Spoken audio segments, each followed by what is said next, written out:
Salam sejahtera bagi Bapak Ibu Guru dan juga siswa-siswi yang terkasih di dalam Tuhan Yesus Kristus. Tidak terasa tahun 2021 sudah lewat dan kini kita memasuki tahun yang baru di tahun 2022. Di tahun yang baru ini mari kita kembali bersama-sama membukanya dengan ibadah chapel kita hari ini dengan firman Tuhan yang akan meng-guide kita untuk kita melalui tahun yang baru ini. Sebelum itu mari kita berdoa. Bapa, kami bersyukur Engkau telah memimpin kami sepanjang tahun 2021 dengan penyertaan-Mu dan pemeliharaanmu, kasih-Mu yang luar biasa bagi kami semua. Sehingga hari ini kami bisa menginjakkan kaki di tahun 2022 semua hanya karena rahmat-Mu. Dan kiranya di tahun ini pun kami boleh melihat betapa Engkau terus menyertai kami, terus mengasihi kami, dan kiranya kami juga boleh belajar untuk terus hidup dan berjalan dalam terang firman-Mu. Kau tolong akan ibadah kami pada hari ini, dari awal sampai akhirnya, kiranya kami diberikan konsentrasi yang baik, dan kami boleh merenungkan firman-Mu dan menjadi pelaku. Demi Kristus Tuhan kami berdoa. Amin.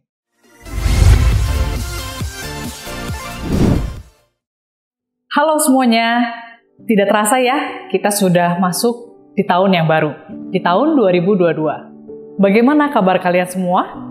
Semoga waktu liburan yang kita miliki dapat membuat kita bersemangat kembali untuk melangkah di tahun yang baru. Sebelum kita akan masuk lebih lanjut lagi di tahun yang baru, marilah kita memulai dengan memuji, memuliakan, dan bersyukur kepada Tuhan di dalam ibadah kita mengawali tahun 2022. Sebelumnya, mari kita berdoa terlebih dahulu sebelum memulai ibadah di hari ini. Mari kita berdoa. Bapa yang ada di dalam kerajaan surga, terima kasih untuk tahun yang baru, untuk musim yang baru yang ada di depan kami. Saat ini ya Tuhan, kami mau bersyukur, berterima kasih untuk pimpinan-Mu, sehingga kami dapat memasuki tahun ini. Kiranya ya Tuhan, Kau yang memberkati kami, memimpin kami di dalam ibadah di hari ini ya Tuhan, untuk mengawali tahun yang baru ini. Persiapkan hati dan pikiran kami untuk memuji, memuliakan, dan juga mendengarkan firman Tuhan. Di dalam nama Tuhan Yesus kami telah berdoa dan mengucap syukur. Amin. Marilah kita mengawali tahun ini dengan menaikkan pujian syukur, berterima kasih kepada Tuhan. Kita akan menyanyikan pujian Thank You Lord.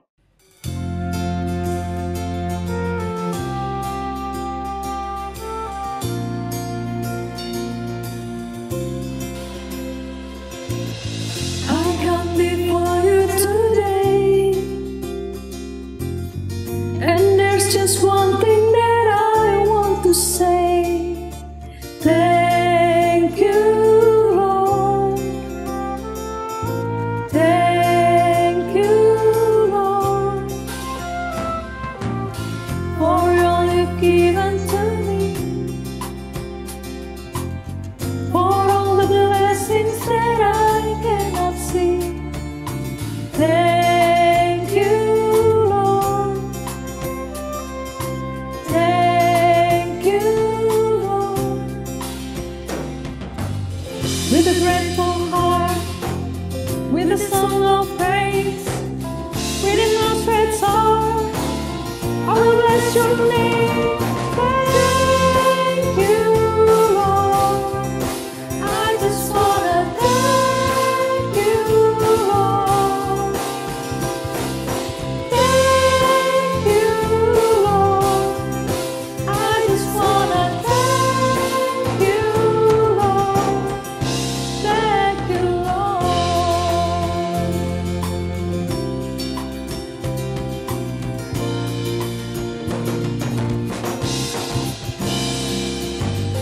For all you've done in my life, you took my darkness and gave me your light. Thank you, Lord. Thank you, Lord. You took my my sin and my shame. You took my sickness and healed all my pain. Thank you, Lord. Thank you, Lord.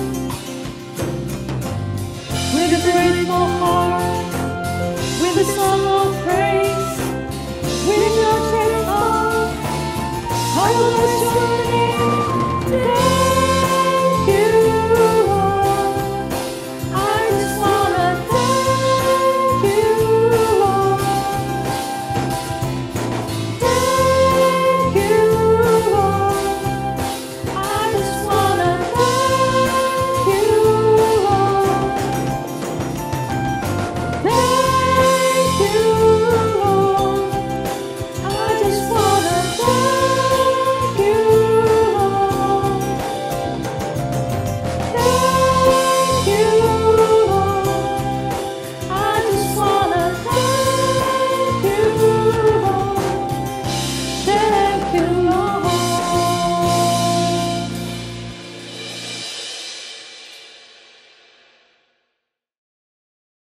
Kita semua harus mengingat bahwa kita adalah perbuatan tangan Allah dan kita berharga di mata Allah.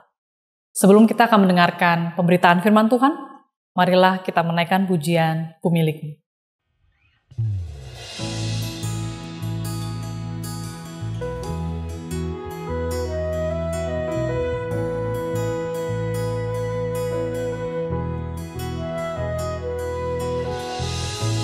Dalam kesesakanku, Kau beri kedamaianmu. Dalam keraguan ku temukan wajah-Mu.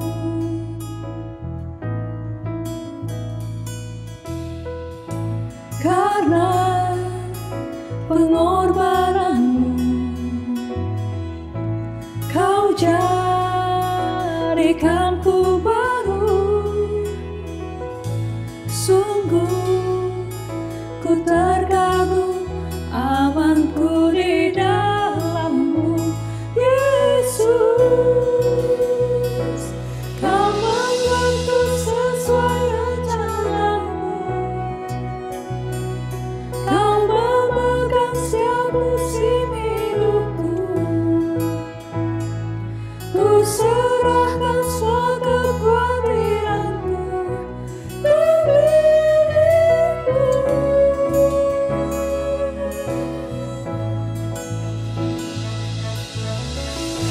Karena pengorbananmu, Kau jadikanku baru. Sungguh ku terkagum, amanku di dalam-Mu, Yesus. Kau membentuk sesuai rencana-Mu. Kau memegang setiap musim hidupku. Ku serahkan semua kekhawatiranku ke-Mu.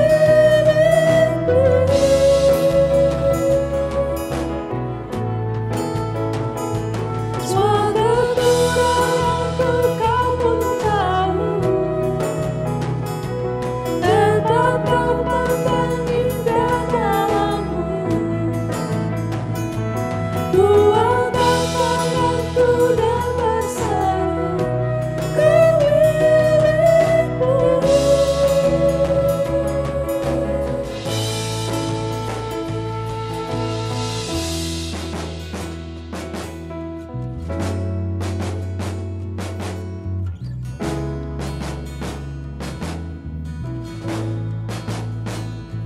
I am yours now forever.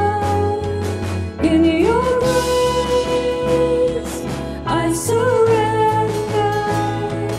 You are mine now forever. I'm alive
Widih, Piala Ciki, lapar Pol FC ke CFC.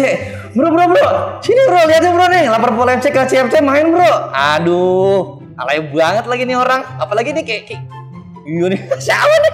Oh. Mana? Ya elah, gambar kok blur banget sih. Gak ada kuota lu ya? Makanya naikin dong resolusinya. Gimana? Resolusi? Lu jangan mentang-mentang tahun baru, Tiung, tiba-tiba naikin resolusi dong. Apaan sih lu? Itu naikin resolusi videonya jadi 1080, tuh titik 3 di ujung kanan tuh loh, tombol setting. Hah? 1080? Sekarang kan 2022. Gimana sih lu? Ya, ya udahlah, nggak nyambung loh, males ah.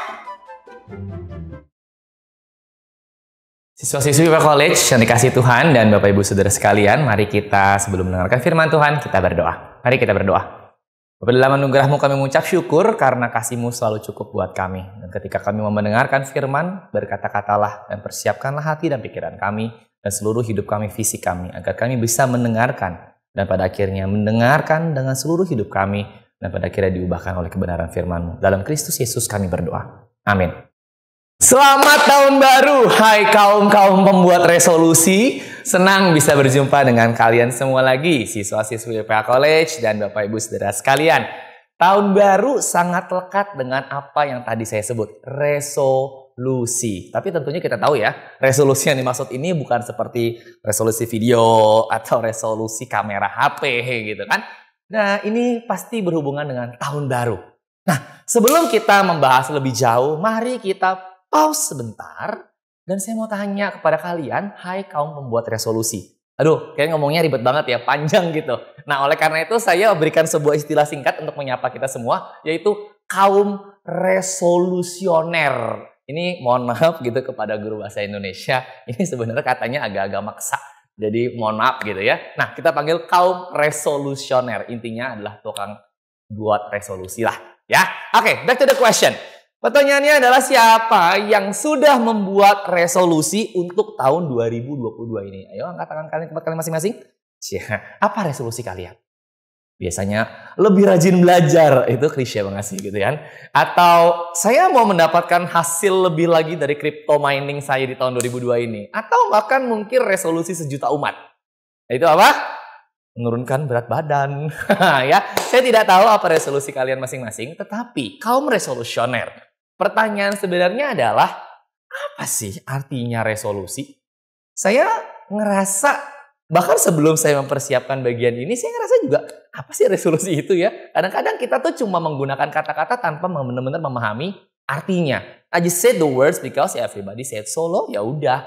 Makanya nggak aneh juga, kita tuh hanya ikut-ikutan dalam membuat resolusi dalam hidup kita. Dan kalau udah buatnya hanya ikut-ikutan, nggak aneh, berdasarkan penelitian 88% manusia-manusia pembuat resolusi ini berhenti resolusinya di tahun, nggak sampai tahun, di bulan Februari setiap tahunnya.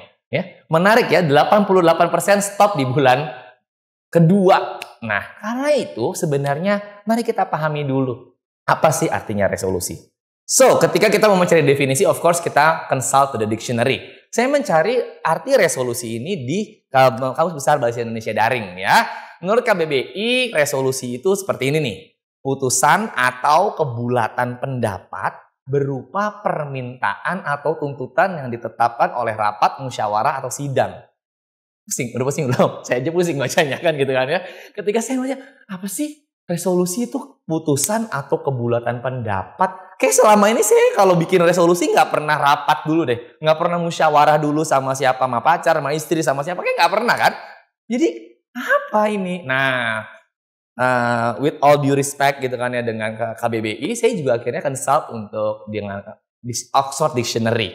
Ya, menurut Oxford Dictionary ada sebuah definisi tentang resolution ini yang sedikit umum biasanya kita pakai. Nah, menurut Oxford Dictionary, resolution is a definite decision to do or not to do something. Saya ulangin ya, a definite decision to do or not to do something. Kalau noun-nya gitu ya, the quality of being resolute or determined. definite decision. Definite decision itu keputusan yang definite, pasti gitu rasanya. Keputusan yang pasti untuk melakukan sesuatu. Mirip ya dengan apa yang biasanya kita, aku membuat resolusi, aku membuat keputusan untuk melakukan suatu apa tadi, menurunkan berat badan atau apa. Dan ada kualitas untuk being determined, ya, mau untuk mencapai, ngoyo, berjuang untuk sampai ke titik itu.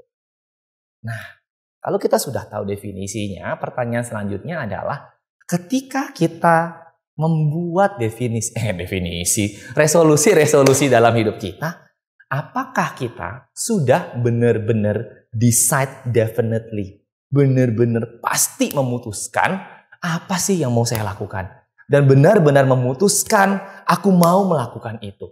Bagaimana sih seorang akhirnya bisa sampai kepada sebuah pengambilan keputusan yang pasti, dan apakah itu karena latah, ikut-ikutan atau gimana? Dan pada akhirnya kenapa juga akhirnya banyak orang yang gagal untuk menjalankan resolusi tersebut. Nah, untuk membahas hal tersebut, kita mau melihat dari sebuah resolusi dari seorang tokoh Alkitab, ya, dan akhirnya bagaimana kisah dia sampai dia bisa punya resolusi tersebut. Ya, kita baca bersama dari Lukas 19 ayat 1 sampai 10. Ayo, perikop itu tentang siapa? Ayo buka. Lukas 19 ayat 1 sampai 10, perikopnya berjudul, ya, main hangman dulu ya. Z bintang S. Ayo, siapa? Oke, Zakheus, ya. Kita baca bersama-sama Lukas 19 ayat 1 sampai 10. Yesus masuk ke kota Yeriko dan berjalan terus melintasi kota itu. Di situ ada seorang yang bernama Zakheus, kepala pemungut cukai. Dan ia seorang yang kaya. Ia berusaha untuk melihat orang apakah Yesus itu. Ya, maksudnya dia berusaha untuk melihat nih, Yesus itu orang kayak apa sih? Tapi ia nggak berhasil karena orang banyak, sebab badannya pendek. Maka berlarilah ia mendahului orang banyak, lalu memanjat pohon ara untuk melihat Yesus yang akan lewat situ. Ketika Yesus sampai di tempat itu, ia melihat ke atas dan berkata, "Zakheus, segeralah turun, sebab hari ini aku harus menumpang di rumahmu." Lalu Zakheus segera turun dan menerima Yesus dengan sukacita. Tetapi semua orang yang melihat hal itu bersungut-sungut, katanya, "Yang menumpang di rumah orang berdosa." Tetapi Zakheus berdiri dan berkata kepada Tuhan, "Tuhan, setengah dari milikku akan kuberikan kepada orang miskin. Dan sekiranya ada sesuatu yang kuperas dari seseorang, akan kukembalikan 4 kali lipat." Kata Yesus kepadanya, "Hari ini telah terjadi keselamatan kepada rumah ini. Karena orang ini pun anak Abraham. Sebab anak manusia datang untuk mencari dan menyelamatkan yang hilang." Demikian jauh pembacaan firman Tuhan. Yang berbahagia adalah kita yang mendengarkan dan melakukannya. Oke, kaum resolusioner. Ketika kita membaca perikop ini, kita bisa dengan mudah menemukan ya resolusinya Zakheus ada di ayat berapa. Ayo, ayat berapa? Apa? Ayat 12? Nggak baca kalian ya berarti ya. No, tepat sekali di ayat 8. Ya, di ayat 8 Zakheus beresolusi dengan mengatakan seperti ini. "Tuhan, setengah dari milikku akan kuberikan kepada orang miskin." Wah, dia mengambil keputusan ya. Setengah dari milikku akan kukasih pada orang miskin. Dan sekiranya ada sesuatu yang kuperas dari orang lain, akan kukembalikan 4 kali lipat. Wow, what a decision, a firm decision, a definite decision. Dan dia sampaikan itu kepada Tuhan dan mungkin juga di depan orang-orang lain. Ya, nah sekarang kita lihat nih, gimana bisa caranya seorang kepala pemungut cukai sampai punya resolusi seperti itu. Nah, short background, siswa-siswi, hai para kaum resolusioner, pemungut cukai itu adalah sebenarnya sesama kaum Yahudi gitu ya, orang Israel yang hidup pada zaman penjajahan Roma waktu itu ya. Dan mereka tuh dikasih jabatan sama pemerintah, penjajah maksudnya, untuk narikin pajak. Ya, jadi perwakilan rakyat yang menarik pajak kepada rakyatnya. Ya, jadi can you imagine gitu kan ya, namanya hidup dalam zaman penjajahan itu pasti nggak enak, pasti menderita, pasti udah nelongso tuh bahasa Jawa ya, wis rasanya tuh menderita gitu kan. Nah, udah menderita hidupnya susah, ditambah lagi Zakheus gitu bersama dengan para pemungut cukai ini menarik pajaknya suke-suke dia. Ya, dia punya otoritas, dia punya kuasa untuk gue narik pajak ya misalnya 200.000 gitu, 200.000-nya buat pajak, gue mau narik 400.000, 200.000 lagi buat gue. It happens. Ya, para pemungut cukai juga menarik pajak untuk keuntungan mereka. Can you imagine that? Jadi para pemungut cukai itu sebenarnya adalah orang-orang yang udah dibenci gitu sama masyarakat. Orang-orang nggak suka. Orang itu gini, orang bener-bener deh keterlaluan. Orang udah menderita dibuat makin menderita. Tapi bukan sekedar pemungut cukai biasa. Zakheus ini kepalanya. Bisa bayangkan? Masyarakat ngelihat kepalanya pemungut cukai itu udah kayak rasanya tuh amarah itu udah diubun-ubun gitu kan. Ya, rasanya siap meledak kapan saja. Jadi mereka sangat gak suka. Mereka benci. Mereka gitu loh dengan orang seperti Zakheus ini. Apalagi Zakheus. Bahkan tadi ya kalau kita baca, orang menyebut mereka, memberikan label pada Zakheus, orang berdosa. Nah, siapa di antara kalian yang pernah mengalami lah mungkin dalam hidup kalian dibenci sama masyarakat? Ya, dulu Pak Franky pernah mengalaminya dulu ya, sebelum kalian lahir. Kan itu terjadi 18 tahun yang lalu kan, pasti belum ada yang 18 kan. Nah, itu dia. Saya pas SMA kelas 10 pernah karena sebuah salah pahaman saya dibenci hampir ya 30-an orang lah di kelas saya, dari 35-an. Dan itu rasanya tuh datang ke sekolah itu ya, disindir-sindir, dilihat dengan cara yang nggak menyenangkan.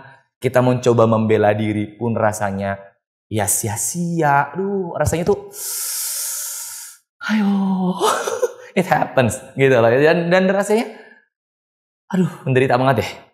Tapi bayangkan Zakheus. Saya waktu itu cuma sekitar ya beberapa minggu, 1-2 minggu selesai. Zakheus itu mungkin hampir sepanjang dia menjabat digituin. Udah berapa lama dia diasingkan oleh masyarakat. Udah berapa lama dia dibenci, dihakimi, dilabelin.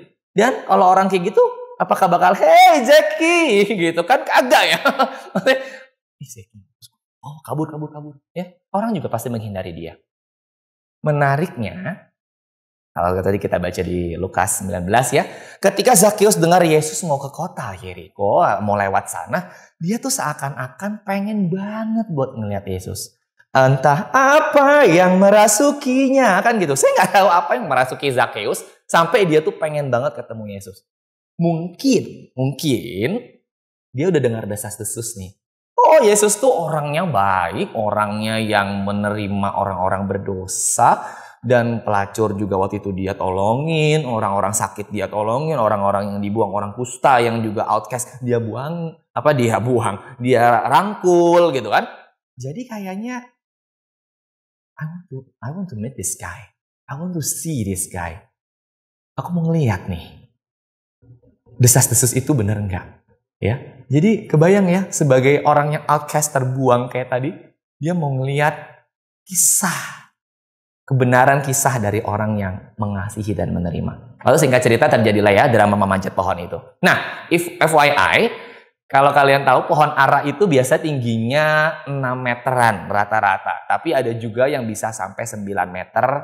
Katanya juga yang saya baca bisa sampai 12 meter bahkan. Tapi oke lah, let's say 6 sampai 9 meter. Lalu di ayat kelima, ya setelah Zakheus manjat gitu kan. Tuhan Yesus jalan sampai suatu titik. Dia tiba, Tuhan Yesus pause. Terus dia look up katanya, dongak. Ya. Jadi kebayang ya, pasti itu di atas.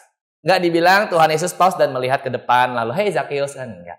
Jadi Zakheus, Tuhan Yesus lihat ke atas, 6 meter tuh bayangkan kalau tinggi rata 2 meter aja itu 3 kali lipatnya. Lalu dia berkata, Zakheus, segeralah turun. Sebab hari ini aku menumpang di rumahmu. Ya, kalau kalian pernah menonton film-film Yesus zaman dulu ya, biasanya kan dabernya gitu ya, lembut, berwibawa. Tapi saya mengajak kita berimajinasi. Kalau kita ngomong sama orang yang di atas pohon, ya, yang 6 meter di atas gitu atau 9 meter di atas, mungkin gak sih ngomongnya kayak telepatik gitu? Zakheus, segera turun. Enggak ya? Tuhan Yesus kayak bakal ngomongnya tuh yang, Zakheus, turun! Hari ini aku harus numpang di rumah kamu. Kan mungkin teriak gitu loh. Ya bayangkan dari situ akhirnya begitu melihat seruan atau mendengar seruan Yesus itu, Zakheus segera turun dan menerima Yesus dengan sukacita. Oh Yesus, kok lu bisa tahu nama gue? Dari mana? Emang aku terkenal itu? Nah itulah, Yesus memanggil Zakheus dengan namanya. Dan aku mau menumpang di rumahmu. Ya, apakah setelah itu kisahnya happily ever after? Oh tentu tidak saudara-saudara ya. Karena biasa ya, dalam setiap adegan selalu ada netizen maha benar. Yang seakan-akan tuh nggak rela dengan kebahagiaan antara Yesus dan Zakheus. Maka mereka langsung nyinyir. Ya, mereka nyinyirnya apa? Ya, numpang di rumah dosa. Maunya kok dia ngomong segala macam lah. Ya. Dan menariknya di ayat selanjutnya adalah resolusi tersebut. Jadi seakan Zakheus mendengar nyinyiran tersebut, mendengar orang-orang yang melabeli dan gak suka sama dia dan meragukan dia, kok gue gak layak ketemu Yesus, Zakheus meresponnya dengan sebuah resolusi. Sebuah keputusan yang pasti untuk melakukan sesuatu. Ya, dan of course kayaknya bakal didengar ya sama semua orang ini ya. Dan dia kalau di kitab bahasa Indonesia tertulis Tuhan setengah dari milikku bla bla bla bla bla bla bla. Tapi dalam kitab bahasa Inggris New International Version tertulisnya seperti ini. Here and now I give.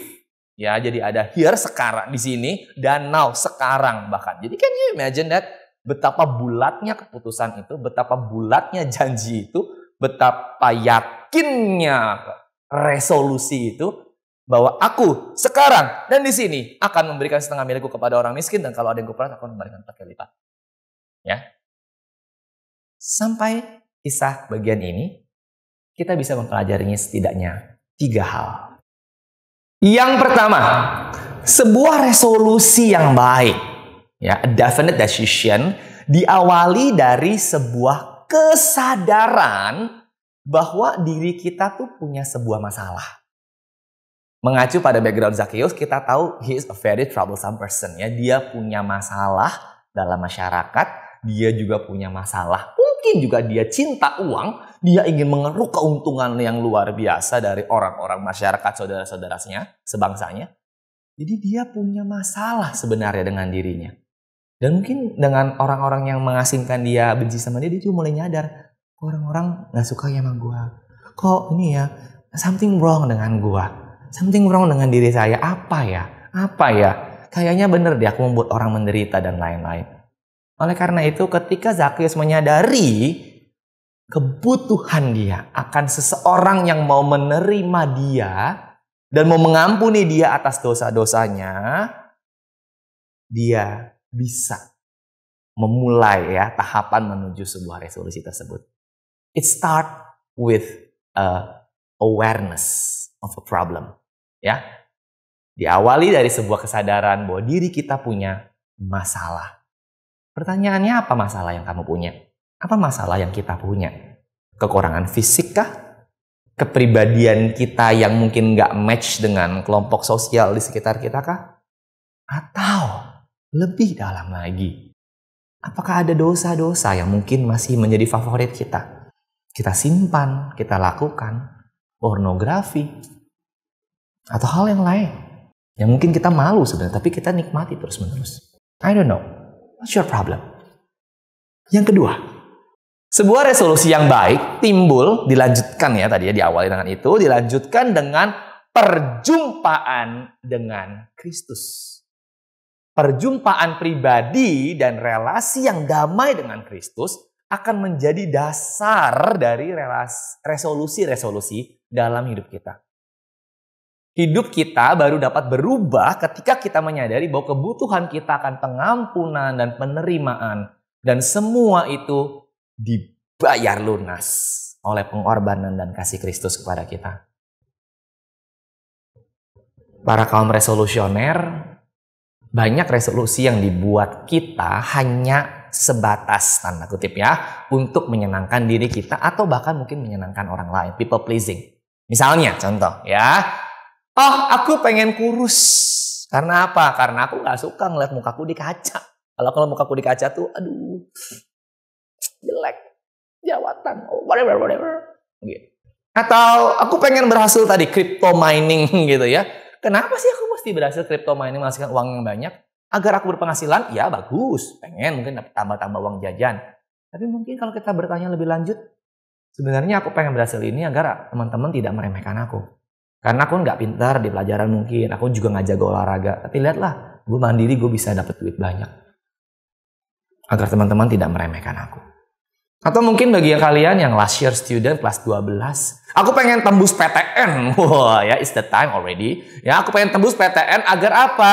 Agar aku diakui oleh keluargaku. Ya, keluargaku itu dinasti ITB.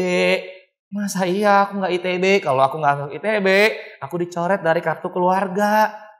I want to prove myself to them. Mungkin sebagian dari kalian yang punya resolusi dan basic dasar seperti itu, kalian mungkin bilang, ya itu justru menjadi alasan yang kuat buat aku berjuang. Tapi para kaum resolusioner, is it? Dalam pengalaman saya mengcounseling dan juga berrelasi dengan para remaja, orang-orang yang lain, saya cukup sering menjumpai ketika kita menjadikan penerimaan orang lain atau pengakuan dari orang lain sebagai sebuah dasar kita berjuang, dasar kita berubah, sebagian besar justru akan tersesat tanda kutip di dalamnya. Apalagi ini contoh ya, amit, touch wood ya. Ya, amit misalnya kayak tadi mau PTN. Aku mau membuktikan kepada kakekku, nenekku, papaku, mamaku bahwa aku bisa masuk ITB seperti mereka misalnya. Tapi amit, sebelum kalian nanti diterima di bulan Mei atau Juni gitu kan ya, terjadi suatu kecelakaan lalu akhirnya mereka pergi selamanya. Lalu apa yang terjadi? We lost.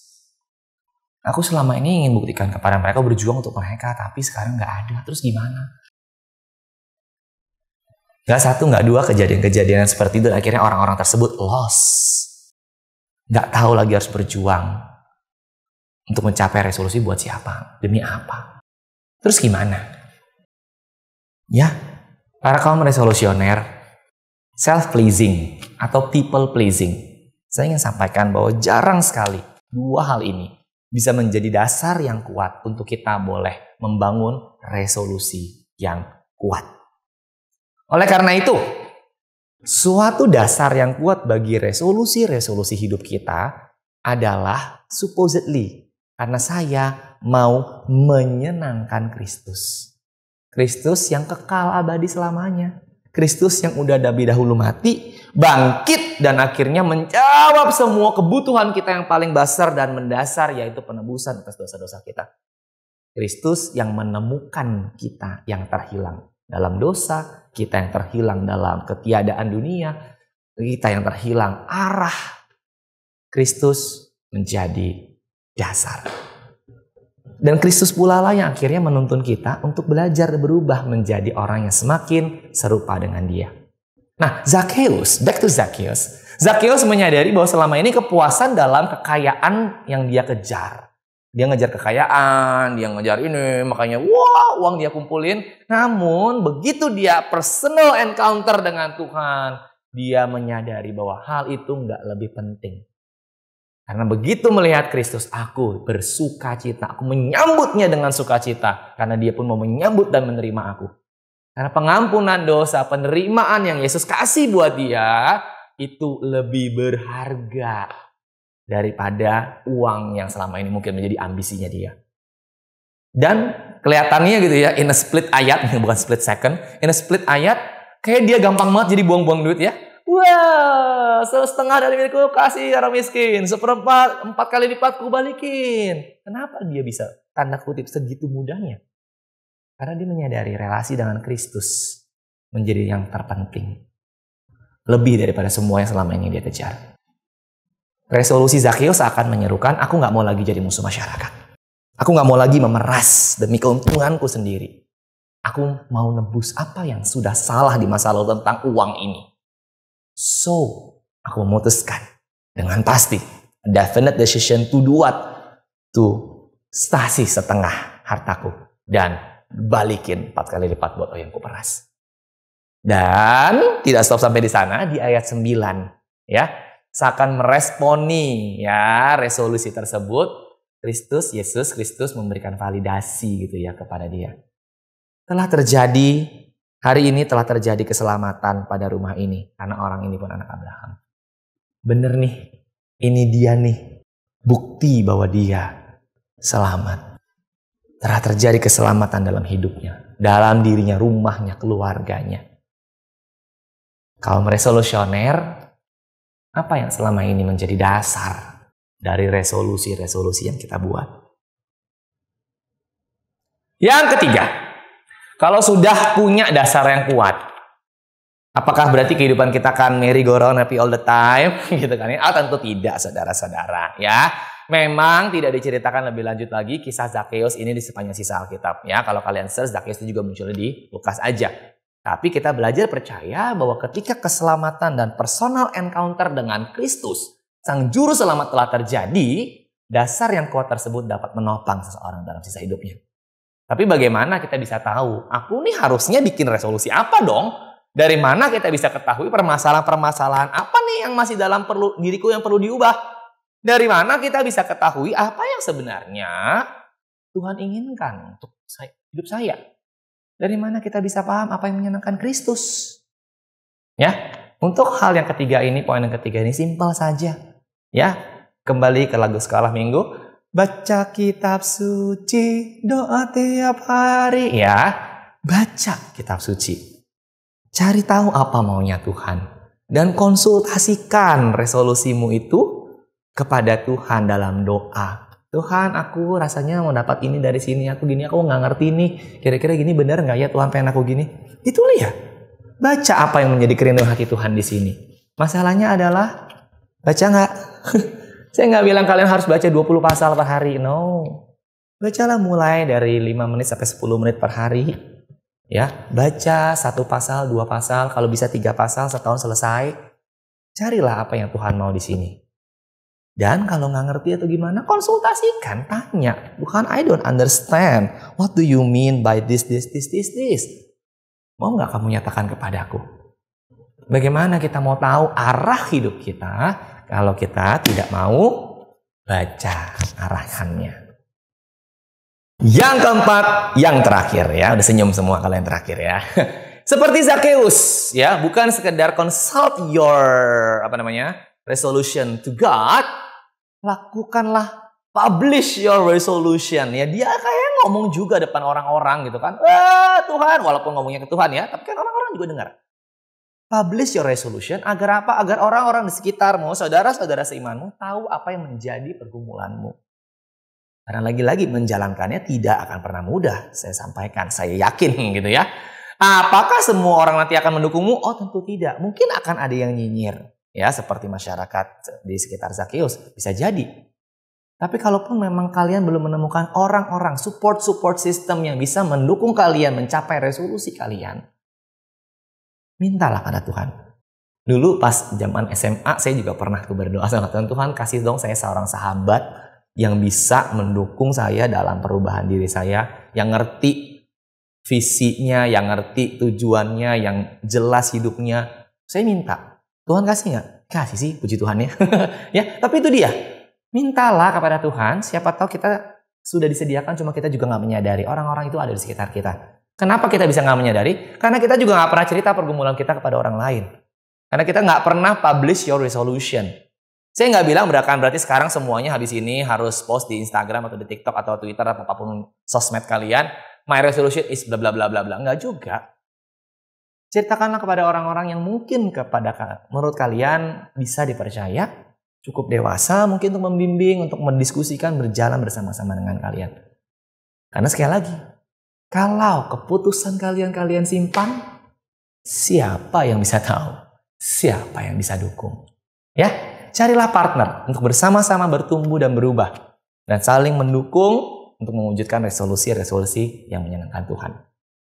So, para kaum resolusioner, bagaimana dengan resolusi kamu pada tahun ini?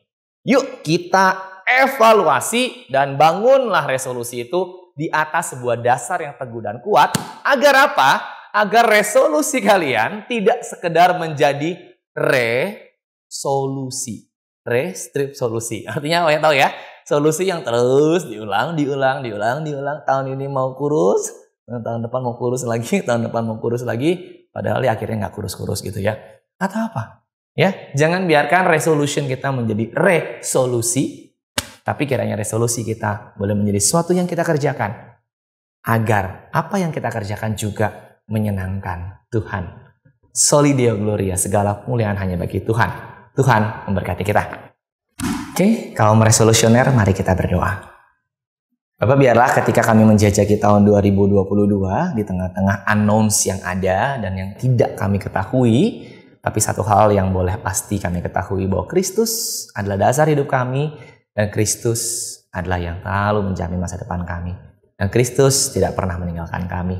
Untuk Bapa dalam surga, biar kami terus boleh melihat ke dalam diri kami, mengevaluasi dan pada akhirnya mengambil sebuah keputusan untuk kami mau hidup benar di hadapan Tuhan, untuk kami mau benar-benar berubah seperti apa yang Tuhan mau.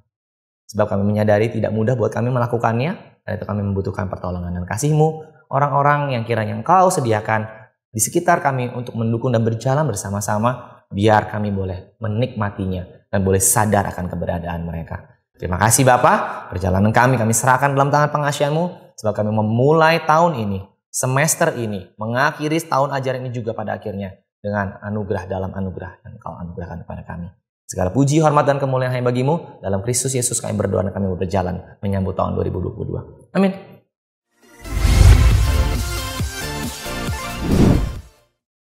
Firman Tuhan sudah ditaburkan bagi kita semua.